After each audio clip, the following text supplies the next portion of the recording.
یعنی کہ ایسی نظمیں لکھی تھی جو ہمارے لیے نصیحت آمیز ہوں اور عملی زندگی میں ہماری رہنمائی کرتی ہوں۔ یہ الطاف حسین حالی کی خصوصیت تھی۔ چھٹا سوال ہے مجموعہ نظم کیا ہے؟ تو جواب ہے تذکرہ ہے۔ یہ 10واں سوال ہے، تذکرہ ہے۔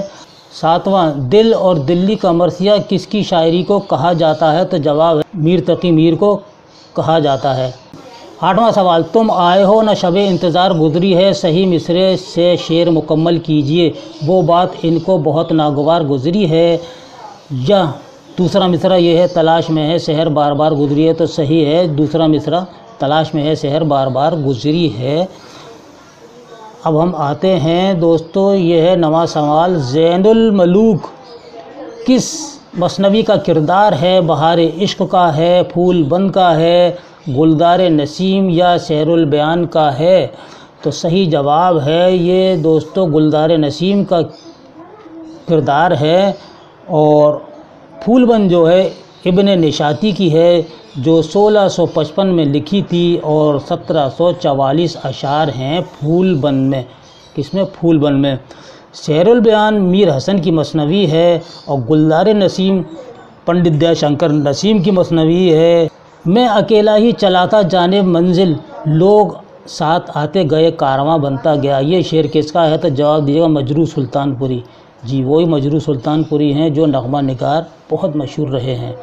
امراؤ جان ادا کا کردار فیض علی کیا تھا؟ تو جواب دیجیے گا ڈاکو تھا فیض علی۔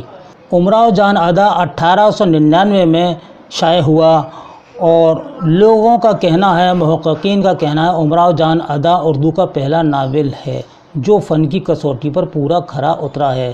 بعض ناقدین کے مطابق امراؤ جان ادا سرفراز حسین عظمی کے ناول شاہد رانا سے ماخوذ ہے۔ شاہد رانا 1897 میں لکھا گیا اور امراؤ جان ادا اس کے 2 سال بعد 1899 میں لکھا گیا۔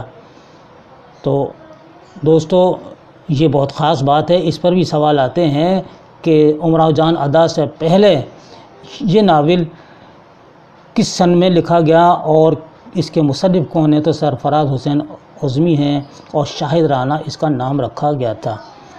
امراؤ جان ادا اور اس کے اہم کردار ہیں دوستو، یہ بھی میں آپ کو بتا دیتا ہوں۔ امراؤ جان ادا کے کردار خانم جان، بوا حسینی، بسم اللہ جان، خورشید جان، گوہر مرزا، نواب سلطان، رام دئی، فیض علی مولوی صاحب، نواب محمود علی خان، اکبر علی خان اور سب سے بڑھ کر خود امراؤ جان کا کردار بڑا اہم ہے۔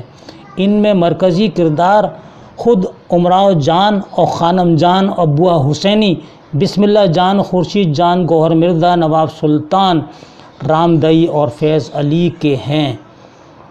امراؤ جان اس ناول کی ہیروئن ہے اور سب سے زیادہ جاندار کردار بھی ناول کا یہی ہے۔ امراؤ جان ادا کے نسوانی کردار خانم جان، بسم اللہ جان، رام دئی، بوا حسینی اور امراؤ جان ہیں۔ مردانہ کردار یعنی آدمیوں کے جو کردار ہیں گوہر مرزا ہیں، نواب سلطان ہیں، فیض علی مولوی صاحب، نواب محمود خان، اکبر خان وغیرہ وغیرہ ہیں۔ اور تکنیک کے اعتبار سے امراؤ جان ادا کی کہانی بظاہر فلیش بیک میں چلتی ہے لیکن اس ناول کی تکنیک کے بیانیہ ہے۔ پریم چند کا افسانہ کفن پہلی بار کس ادبی جریدے میں شائع ہوا تھا؟ یہ ہمارا 12واں سوال ہے، تو جواب دیجیے گا جامعہ میں ہوا تھا، یہ 12واں سوال۔ اس کے بعد ہے مغل دور نے ہندوستان کو 3 چیزیں دیں، غالب، اردو اور تاج محل۔ یہ بات کس نے کہی یا یہ نظریہ کس کا ہے یا یہ قول کس کا ہے؟ تو رشید احمد صدیقی کا یہ قول ہے۔ داستان زبان اردو کس کی تصنیف ہے؟ تو جواب دیجیے گا شوکت سبزواری کی ہے۔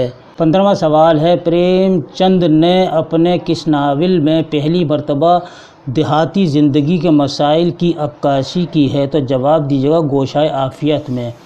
گوشۂ عافیت دوستو پریم چند کا چھٹا ناول ہے جو 1920 میں شائع ہوا۔ گوشۂ عافیت دیہاتی زندگی کے بنیادی مسائل، اس کا یہ موضوع ہے۔ ناول تو پریم چند نے بہت سے لکھے ہیں، منگل سوتر جو نامکمل تھا، یعنی ان کی زندگی میں پورا نہیں ہو سکا تھا، منگل سوتر ہے، اور آخری ناول جو شائع ہوا تھا وہ گودان ہے، جس میں ہندوستانی کسانوں کی بدحالی اور ان کی محنت کا استحصال ہے۔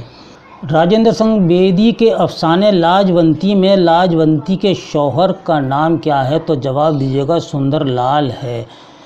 اور یہ افسانہ جو ہے راجندر سنگھ بیدی کا، اس کا موضوع کیا ہے؟ تو تقسیم ہند سے متعلق اس کا موضوع ہے۔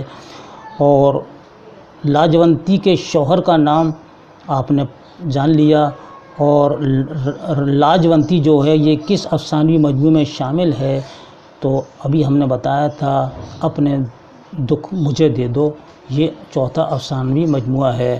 2011 میں اس سوال کو پوچھا تھا سندر لال کس مشہور افسانے کا کردار ہے؟ تو جواب ہے لاجونتی۔ اب ہم اگلے سوال پر ہیں، ذیل میں سے کس نے مثنوی نہیں لکھی ہے؟ ذیل میں سے کس نے مثنوی نہیں لکھی ہے؟ خواجہ میر درد نے، سودا نے، یا میر تقی میر نے؟ تو جواب دیجیے گا دوستو کہ یہ ہے خواجہ میر درد، انہوں نے کوئی مثنوی نہیں لکھی ہے۔ سودا نے بھی لکھی ہے، میر تقی میر نے بہت سی مثنویاں لکھی ہیں، جیسے خواب و خیال، شعلہ عشق، دریائے عشق، اژدہا نامہ اور شکار نامہ وغیرہ وغیرہ میر تقی میر نے مثنویاں لکھی ہیں۔ 18واں سوال ہے، دیوان غالب کو الہامی کتاب کس نے کہا ہے؟ تو جواب ہے عبد الرحمن بجنوری نے۔ حیات لے کے چلو، کائنات لے کے چلو، چلو تو سارے زمانے کو ساتھ لے کے چلو، یہ شعر کس کا ہے؟ دوستو مخدوم محی الدین کا یہ شعر ہے۔ 20واں سوال ہے، نظم ساقی نامہ اقبال کے کس مجموعے میں شامل ہے؟ تو جواب دیجیے گا بال جبریل میں ہے، بال جبریل میں ہے۔ اور بانگ درا بھی ان کا شعری مجموعہ ہے، ضرب کلیم بھی ہے، اور ارمغان حجاز بھی علامہ اقبال کے شعری مجموعے ہیں۔ اردو کی ابتدا پنجاب سے ہوئی، اردو کی ابتدا پنجاب سے ہوئی، یہ کس کا نظریہ ہے؟ یعنی یہ قول کس کا ہے؟ تو حافظ محمود شیرانی کا یہ قول ہے۔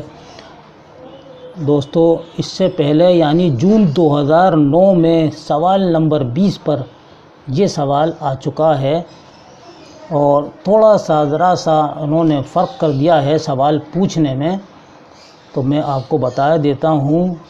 اردو پنجاب سے نکلی یہ نظریہ کس کا ہے؟ 2009 میں دسمبر والے پیپر میں یہ سوال دیا ہے، تو ذرا سا فرق کر دیا ہے لیکن بات وہی ہے۔ اب آئیے آگے چلتے ہیں۔ دیا شنکر نسیم کا تعلق کس دبستان سے ہے؟ تو جواب دیجیے گا لکھنؤ سے ہے، دیا شنکر نسیم کا تعلق لکھنؤ سے ہے۔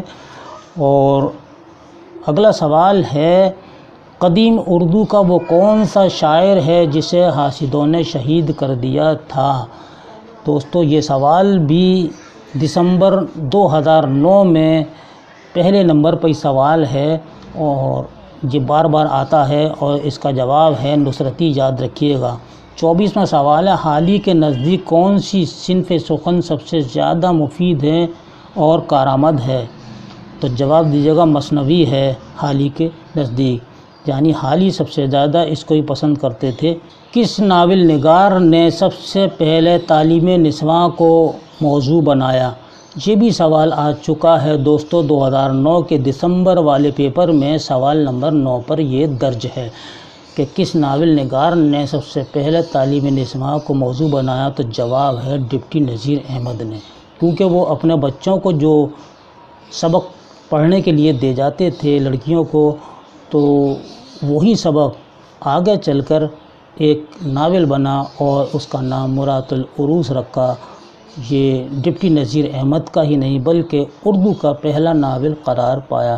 دوستو یہ تھا ہمارا آج کا ویڈیو 2012 نیٹ کا سیکنڈ پیپر، جس میں 50 سوال تھے، اور تھرڈ پیپر بھی ہے اس کا جس میں 75 سوال ہیں۔ انشاءاللہ اس کو ہم آئندہ ویڈیو میں لے کر حاضر ہوں گے۔ اور جب تک آپ ان سوالوں کو یاد کیجیے گا، اور تب تک کے لیے اپنے بھائی خورشید خاں کو اجازت دیجیے۔